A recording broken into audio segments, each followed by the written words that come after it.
Chers spectateurs de la tragédie humaine, ils ont pris ma bonté pour de la faiblesse, n'est-ce pas? Ils ont ri, se moquant avec des sourires perfides, persuadés que mes gestes doux n'étaient que des signes de vulnérabilité. Chaque sourire que je leur offrais, un acte de gentillesse, une main tendue dans l'obscurité, était accueilli comme un affront. Je suis devenu leur bouffon, leur blague, un clown dont ils se moquaient ouvertement. Je me souviens des murmures dans les coulisses de ma vie, des regards méprisants, des rires qui résonnaient comme des coups de poignard dans un cœur déjà meurtri. À chaque humiliation, ils s'enfonçaient davantage dans l'illusion de leur propre grandeur. Ils ne comprenaient pas que chaque mot, chaque geste, chaque éclat de rire était une pierre qu'il ajoutait à la forteresse de ma solitude. Je regardais, silencieux, comme un spectateur dans un théâtre tragique, attendant que le rideau se lève sur la scène de ma révolte. Et puis, un jour, la douleur a frappé, comme un orage éclatant dans une nuit calme.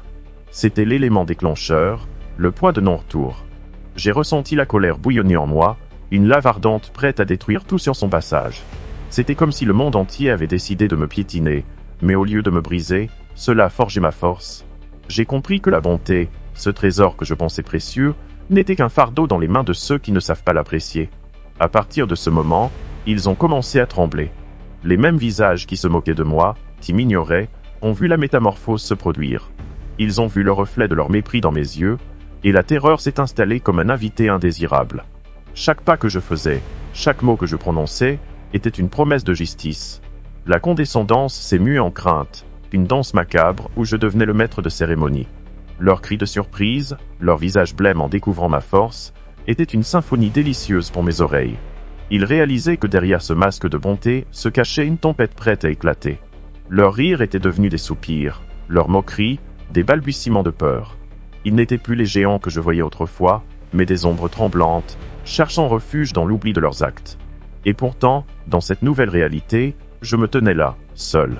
La force que j'avais acquise était une belle illusion, une armure contre le monde, mais elle ne pouvait pas combler le vide laissé par la trahison. Mes anciens alliés, ceux qui partageaient un rire ou une promesse, avaient disparu. Leurs visages se fondaient dans les ténèbres, et je réalisais que la route que je venais de choisir était pavée de solitude. Dans cette solitude, je découvrais une nouvelle vérité. La colère, cette force qui m'avait élevé, me laissait aussi un goût amer dans la bouche. C'était une puissance sauvage, difficile à contrôler, mais elle était ma compagne la plus fidèle. J'avais appris à la canaliser, à la transformer en une énergie qui ne serait plus un fardeau, mais un outil. Chaque geste, chaque acte, chaque souffle devenait une déclaration de guerre contre ceux qui avaient confondu ma bonté avec de la faiblesse. Alors, laissez-les trembler. Laissez-les se perdre dans la peur qu'ils ont semée. Car je suis devenu ce qu'ils craignaient le plus. La force incarnée, un écho de leur mépris, un reflet de leur lâcheté. Et maintenant, alors qu'ils m'observent, je souris, sachant que le jeu vient de commencer. Ah, la douleur. Cette compagne silencieuse, elle se glisse sous la peau, s'enroule autour du cœur, et elle m'a appris une vérité brutale. Chaque trahison est une lame qui, au lieu de détruire, façonne. Oui, ils ont cru que leur coup porterait, qu'il me ferait fléchir. Mais ils n'ont pas compris que, pour moi, chaque trahison n'était pas une fin, mais un commencement. Une invitation à reconstruire, une opportunité de renaître des cendres de leur mépris. Je me souviens encore de ces moments où la vérité était tranchante, où l'illusion de la confiance s'est brisée comme un miroir. Chaque visage qui souriait dans l'ombre, chaque promesse murmurée avec des mots doux, était une trahison déguisée. Ils m'ont appris à comprendre que la bonté peut être un poison, lorsqu'elle est mal dirigée. Et c'est dans cette amertume que j'ai trouvé ma force. La douleur a été mon architecte, sculptant chaque muscle, chaque pensée, chaque rêve brisé en une armure que personne ne peut percer. Mais, dans cette ascension, il y a la solitude. Une solitude qui pèse comme une pierre, qui résonne dans chaque coin de ma nouvelle existence. Il est ironique, n'est-ce pas, d'avoir tant de pouvoir, et pourtant d'être si seul. Les ombres de ceux qui ont trahi se dressent autour de moi, mais leurs murmures ne me touchent plus. Je suis devenu le roi de ce royaume vide, une figure solitaire sur un trône de silence. Mes anciens alliés se sont évaporés, laissant derrière eux des souvenirs entachés de mensonges. Parfois, je m'interroge sur le prix à payer pour cette force. La grandeur a un coût, et souvent, ce coût est l'isolement. Mais l'isolement n'est pas ma faiblesse. Non, c'est un sanctuaire. Dans ce vide, j'ai appris à canaliser ma colère, à transformer sa fureur en un torrent d'énergie. Chaque indignation, chaque injustice subie, devient une flamme que je contrôle. Je ne suis plus l'innocent qui plie sous le poids des insultes. Je suis le volcan en sommeil, attendant le moment propice pour se réveiller. La colère est devenue mon moteur, ma muse. Elle me guide à travers des ténèbres que d'autres craignent d'affronter. Et que dire de ceux qui, dans leur arrogance, ont jugé mes faiblesses? Ils se sont perdus dans leur propre orgueil, croyant que la lumière de leur mépris pourrait éclipser ma résilience. Mais le temps, ce juge implacable, a une façon de tout révéler. Chaque rire amer qu'ils ont échangé à mes dépens est devenu un écho dans le couloir de leur propre défaite. Ils sont comme des marionnettes, les fils de leur arrogance se brisant un à un. Ils ne réalisent pas que leur mépris, au lieu de me détruire, a nourri le feu de ma renaissance. Je les regarde, ces ombres tremblantes, et je comprends que ma force est née de leur mépris. Ils ont cru que me blesser était un acte de puissance, mais c'est moi qui les ai piégés dans une cage de terreur. Ils se sont révélés, comme des êtres de sable, fragiles et éphémères. Moi, je suis devenu le roc, l'anti-héros de cette tragédie. Alors, je me tiens dans cette solitude, non pas comme une victime, mais comme un conquérant. Chaque pas que je fais résonne comme un tambour de guerre. Chaque souffle est une promesse de justice. Et je souris, car je sais qu'ils réaliseront, un jour, que la force que j'ai acquise est indéfectible. Ils ont voulu jouer, et maintenant, c'est à moi de décider des règles du jeu. Dans cette danse macabre, je suis le maître des ombres, et chaque mouvement que je fais les rapproche un peu plus de leur propre chute. Ah, le cycle du pouvoir. Un ballet sinistre dans lequel les marionnettes dansent, inconscientes de la main invisible qui tire les ficelles. Dans ce jeu cruel, l'orgueil des autres s'élève comme une tour d'ivoire, solide en apparence, mais fondée sur des fondations de sable. Ils se croient invincibles, persuadés que leur mépris peut écraser ceux qu'ils jugent inférieurs. Mais, oh, comme ils se trompent. L'orgueil, cette flamme qui brûle si brillamment, ne fait que les consumer lentement.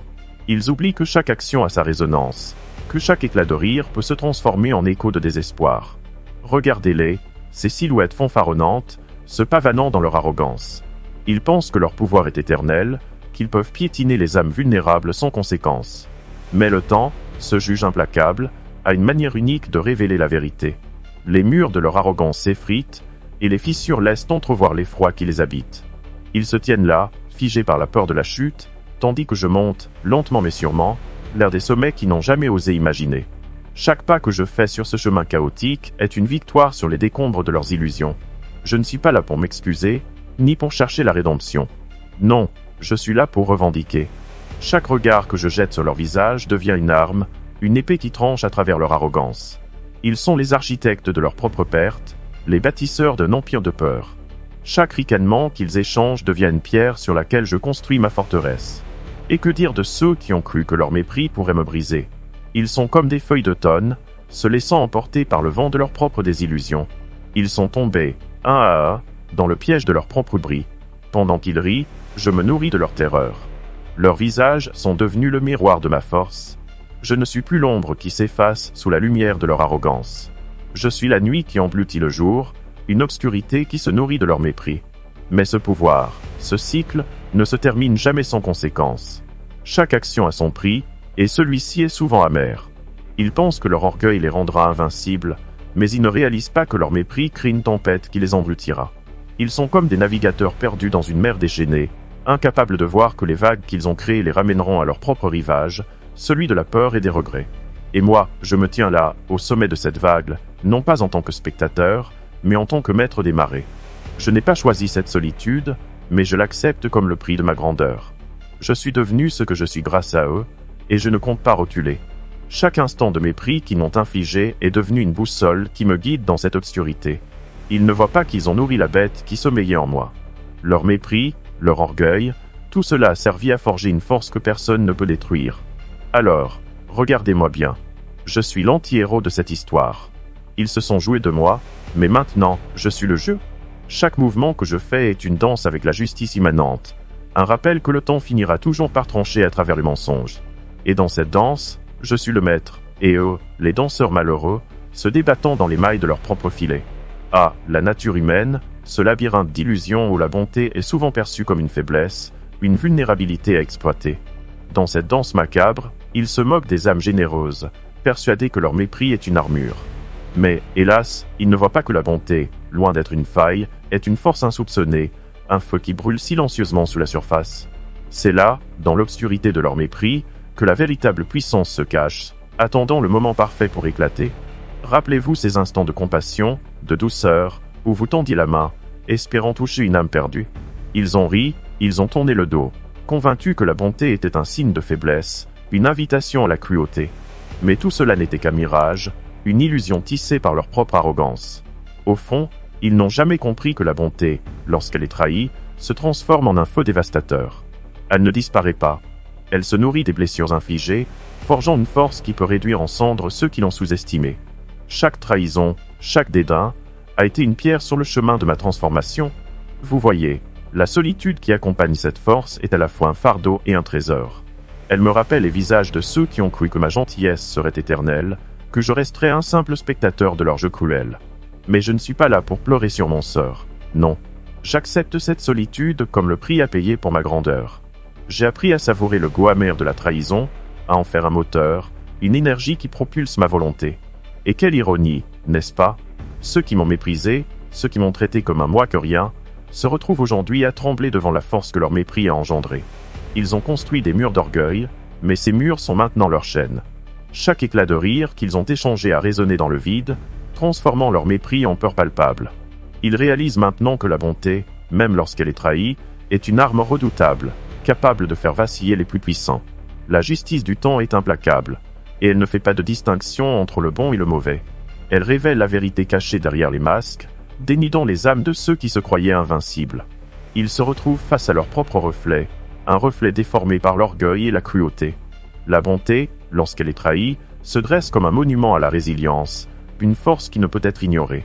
Elle devient une tempête qui se lève, balayant tout sur son passage, laissant derrière elle des ruines où jadis se tenait l'arrogance. Ah, mais la rédemption, vous dites? Peut-elle vraiment surgir des cendres du mépris? Oui, elle peut.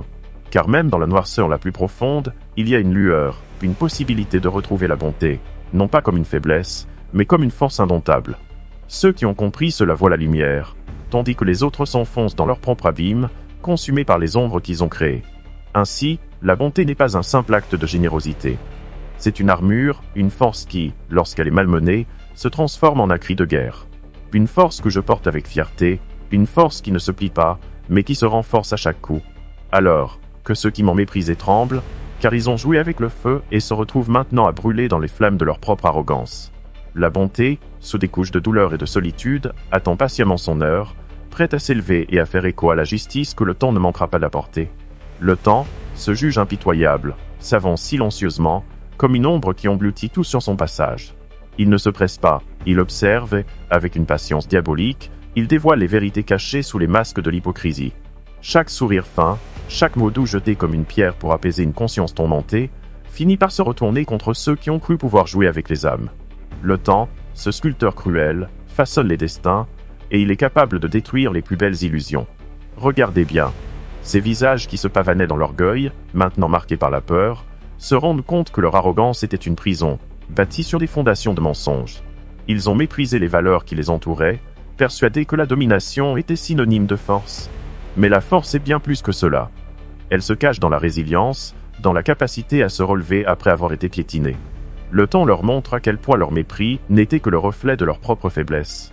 Les conséquences de leurs actions s'accumulent comme des nuages sombres dans un ciel déjà lourd. Chaque insulte, chaque geste de mépris, revient à les hanter, tel un spectre qui ne connaît ni repos ni pitié. Ils se croyaient invincibles, mais maintenant, ils réalisent que le temps n'oublie rien. Les échos de leur rire se transforment en cris de désespoir, et la joie qu'ils prenaient à blesser autrui se muse en une angoisse palpable. Car, oh oui, le temps est un maître qui ne pardonne pas. Et quelle justice immanente s'installe alors, lorsque ceux qui ont foulé aux pieds la bonté se retrouvent à genoux devant les conséquences de leurs actes. Les chaînes de leur propre arrogance deviennent leurs seuls compagnons, et ils doivent faire face à la réalité, une réalité qui n'est pas douce. Leurs anciens alliés, leurs complices dans cette danse insensée, se distancient, se cachent dans les ombres, conscients qu'ils aussi peuvent devenir des cibles. La bonté, trahie et piétinée, renaît des cendres comme un phénix vengeur. Elle n'est plus une simple lumière, mais une flamme ardente qui consume tout sur son passage. Elle devient une force indomptable, prête à se dresser contre ceux qui ont sous-estimé son pouvoir. Dans ce monde où l'égoïsme règne, elle démonte les murs d'orgueil, révélant la fragilité cachée derrière.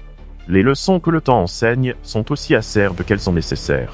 Pour chaque action entreprise dans l'ombre de l'arrogance, il y a une réaction, une onde de choc qui résonne à travers le tissu de la réalité.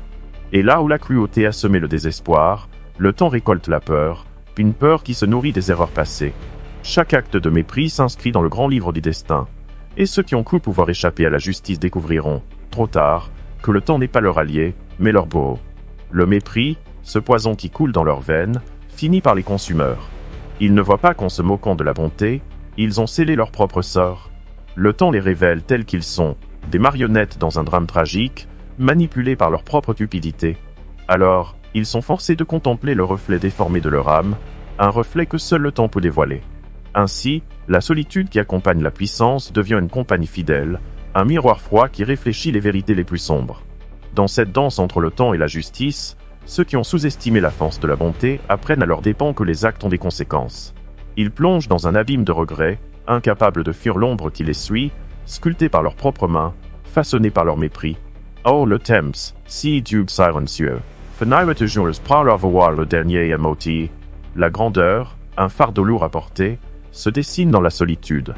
On croit souvent qu'elle est synonyme de gloire, de respect, de pouvoir. Mais derrière ce masque scintillant se cache une réalité bien plus sombre. Chaque pas vers le sommet est une marche sur un chemin pavé de sacrifices, de pertes et de renoncements. La force a un prix, et ceux qui choisissent de s'élever doivent payer avec la monnaie de leur cœur. Regardez autour de vous. Les ombres s'allongent, et dans ce royaume des puissants, la solitude est la seule compagne fidèle. Les rires d'autrefois se sont tus, remplacés par un silence pesant, un vide que même le bruit des triomphes ne peut combler. L'ascension est solitaire, et ceux qui vous entourent, hier si enthousiastes, se sont évaporés comme des mirages, laissant derrière eux un paysage désolé. Dans ce désert d'ambition, chaque instant est un rappel cruel des sacrifices consentis. L'isolement de l'anti-héros est une malédiction, mais il est aussi une force. Dans ce silence assourdissant, ils trouvent une clarté que peu peuvent comprendre. La solitude devient le creuset de la réflexion, un espace où les pensées se transforment en armes. Chaque douleur, chaque trahison, forge une résilience inébranlable. On apprend à se connaître, à accepter les cicatrices comme des médailles d'honneur. Car au-delà des pleurs et des regrets, se lève une force impérieuse, celle qui ne craint plus le jugement des autres. Mais cette force, ce n'est pas seulement une armure contre les attaques extérieures.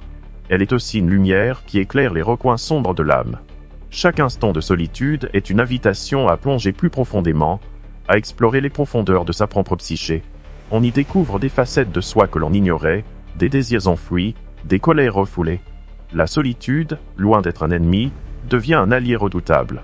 C'est dans ce vide que l'on trouve la puissance, celle qui ne cherche pas l'approbation des autres, mais qui s'affirme avec une certitude glaciale. Et alors, la colère, ce feu ardent, s'embrase et se canalise. Elle devient le moteur de cette nouvelle identité. Ce n'est plus une colère aveugle, mais une colère contrôlée, une tempête sur commande. Chaque injustice subie, chaque affront, se transforme en énergie, prête à être libérée au moment opportun. Cette colère, loin d'être destructrice, devient une force créatrice. Elle façonne le destin, brise les chaînes de l'ignorance et éclaire ceux qui ont choisi de rester dans l'obscurité. Les sacrifices de la force sont nombreux, mais ils ne sont pas vains. Ceux qui ont sous-estimé la capacité de l'anti-héros à se redresser découvriront rapidement que la solitude n'est pas une faiblesse, mais une puissance. C'est une déclaration d'indépendance, une affirmation de soi face à un monde qui cherche à vous réduire au silence. Dans ce tumulte intérieur, une vérité émerge. La grandeur est un choix, et ceux qui osent embrasser leur propre solitude, leur propre force, se retrouvent au sommet, seuls mais invincibles. L'acceptation de soi devient alors une victoire éclatante. L'anti-héros, forgé par la solitude et la douleur, se tient debout, seul mais puissant. Il ne cherche plus l'approbation, ne se cache plus derrière des masques. Il est devenu l'architecte de son propre destin. Le temps a été son allié, révélant les vérités cachées, et la solitude, loin d'être un fardeau, est devenue le pilier de sa force. Ainsi, dans cette danse entre l'isolement et la grandeur, une leçon se dessine. Ce qui semblait être une malédiction se transforme en bénédiction. La solitude, ce vide apparent, est en réalité un océan de possibilités, un réservoir de puissance insoupçonnée. Et dans ce voyage, l'anti-héros apprend à ne pas craindre le vide, mais à l'embrasser, à le transformer en force inébranlable. Car au bout du chemin de la solitude, se trouve la lumière d'une nouvelle identité, celle qui ne craint plus l'ombre, mais qui l'accueille comme une compagne dans la quête de la grandeur. Dans l'obscurité où se dessine la silhouette de l'anti-héros, une réflexion profonde émerge, comme une lueur vacillante dans un couloir abandonné. Chaque pas vers la grandeur est un écho de choix, de lutte, de batailles intérieures. La solitude, ce compagnon indésirable, devient le miroir qui reflète non seulement la force, mais aussi les faiblesses enfouies. Ce vide, cet abîme, n'est pas qu'une malédiction. C'est une invitation à plonger dans les profondeurs de soi-même. Regardez autour de vous. Les visages familiers, ces spectateurs de votre ascension, se sont dissipés, ne laissant que des ombres. Dans ce silence oppressant, une question se pose. Qu'avez-vous sacrifié pour atteindre ce sommet? Chaque interaction, chaque sourire fin, chaque trahison, a laissé une empreinte indélébile sur l'âme. C'est dans cette introspection que l'on découvre la véritable essence de la force. On réalise que la bonté, souvent perçue comme une faiblesse, est en réalité une arme redoutable. La puissance de la gentillesse, mesurée à la lumière des trahisons, est une force sous-estimée. Qu'est-ce que cela signifie d'être généreux dans un monde où le mépris règne en maître? C'est un acte de défi, un refus de se plier aux règles imposées par ceux qui cherchent à dominer. La bonté ne s'efface pas, même lorsque la douleur semble l'avoir étouffée. Elle se cache, attendant le moment propice pour surgir, revêtue d'une force nouvelle. Le temps, ce juge implacable, observe des notes chaque action. Il ne pardonne pas, mais il enseigne. Il révèle les véritables visages, ceux qui se cachent derrière des sourires trompeurs. Les conséquences de vos choix, de vos actes, se dressent comme des spectres, rappelant à chacun ce que signifie être humain.